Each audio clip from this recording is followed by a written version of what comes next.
Today's video is sponsored by Tool Times Tim the Toolman Taylor Huh? and the Tony Danza Appreciation Society. What?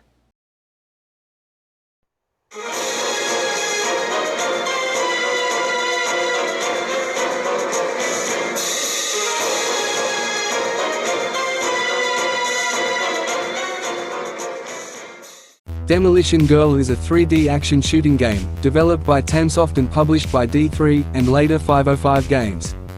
It was part of the Simple series in Japan, a line of budget titles for PlayStation 2, and surprisingly so, saw a Western release as well. The game's main character is Riho Futaba, who went on to make several appearances and cameos in other games, like Earth Defense Force, All-Star Fighters, and the Oni-Chanbara series, also known as Zombie Hunters, and many more. There's a few modes to choose from: Story Mode, Free Mode, and Quest. Let's dive into Story Mode first. The game's introduction is nothing but a bunch of still images. There's no sound, no voiceover, and no music. All in complete silence. It shows Riho on the beach for a photo shoot, since she's a famous pop idol or some shit. All fine and dandy, till a little jellyfish-like creature pops up, and of course, she has to touch it. I mean, sure, that's exactly what I would do too if I saw a weird little fucker crawling around I've never seen before. What a bimbo. Anyway, she feels dizzy, faints, and then her body starts to grow. And so, there you have it, Attack of the 50-Foot Woman. Oh, for fuck's sake, not the shitty 90s remake. I refuse to believe that ever happened. Please erase it from my memory again, please. Thank you. And so, there you have it. Attack of the 50-Foot Woman.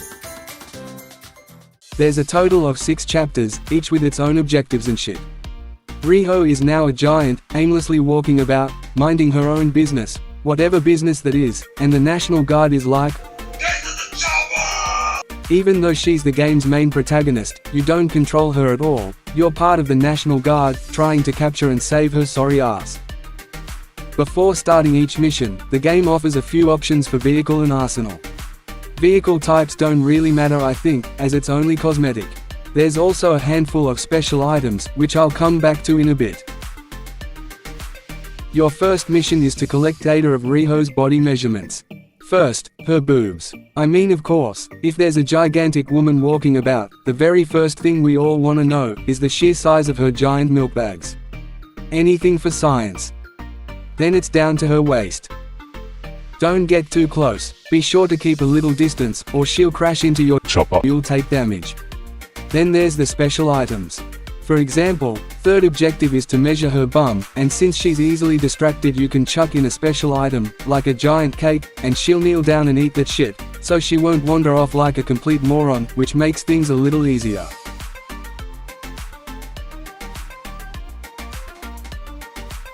Your second mission is to take down Riho with narcotics to capture her for research.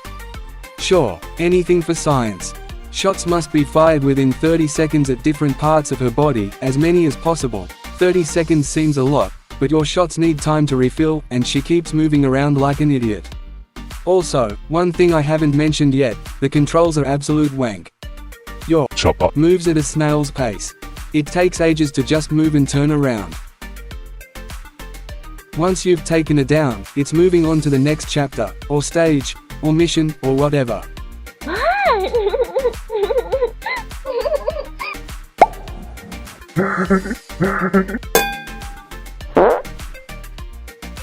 Riho is now unconscious, tangled up in chains and taken to a research facility or something. But things turn sour as they are suddenly under attack by alien bastards. They all want a piece of her ass, but who can blame them? It's a nice ass.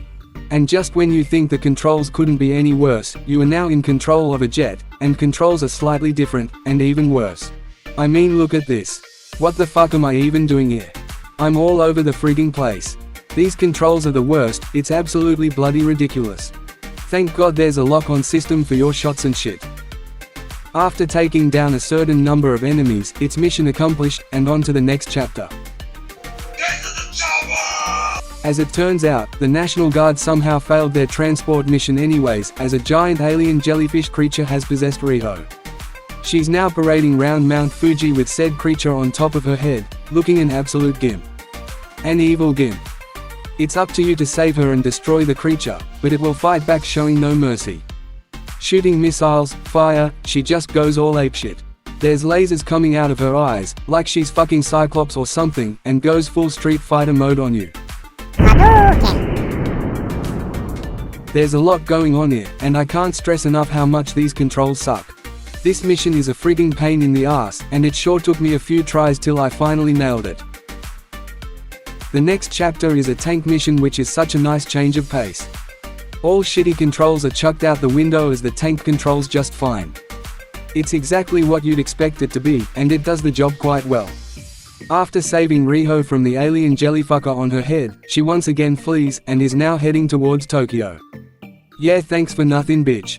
You have to slow her down, so the National Guard will be able to evacuate the city, making sure everybody's safe. You have to keep her under fire, which surely pisses her off, as she starts throwing all kinds of shit at you. You also have to keep your eyes on the road to make sure nothing comes your way, as you'll take damage from incoming cars, so you better blast them to pieces before they hit you. So much for saving innocent civilians. Way to go, National Guard. The sixth and final chapter has Riho climbing a building, like she's fucking King Kong, as the alien jellyfish creature has returned, just sat on the roof like an asshole. You have to stop her from reaching it, or all hell breaks loose, like the gates of hell will be opened, and aliens and all monsters alike will be sliding through to end humanity once and for all. Well, I dunno about the gates of hell part, I just made that shit up as I really stopped caring about the story at this point, but it defo sounds cool. All I know is you have to inject Riho with an antidote, like 5 times, for her to shrink back to normal size. Easier said than done. These antidote shots need time to reload, and in the meantime, the alien will shoot missiles at you and just keeps throwing random shit your way. Dodging these attacks can be an absolute bitch. Once Riho is saved, you have to face the creature on the roof to finish it off, and if missiles and throwing random shit wasn't enough, he'll shoot light beams or whatever straight at ya.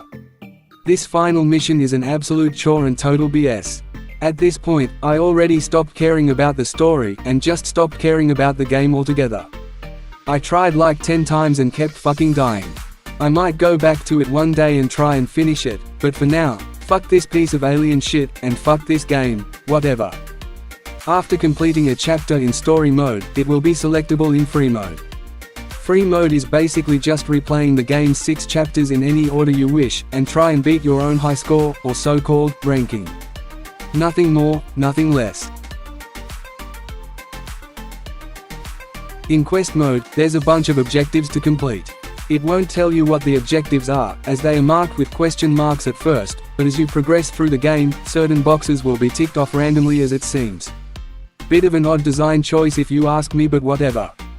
Would've been better to know shit beforehand, so you'll actually know what to do, which makes your progress through this mode far easier to understand, and to complete.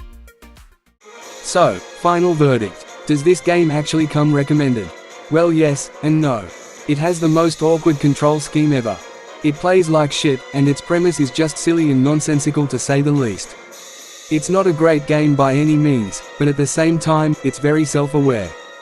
There's a certain charm to it, and I ain't just talking about this, or even this. You can't help but to appreciate the overall weirdness of it all for trying something different. Something overly stupid, yet entertaining in its own right. Demolition Girl is quite an oddity for sure. I wouldn't go as far as calling it a hidden gem, but it's definitely an experience of sorts. Whatever that means. So there you have it. Hope you enjoyed the video.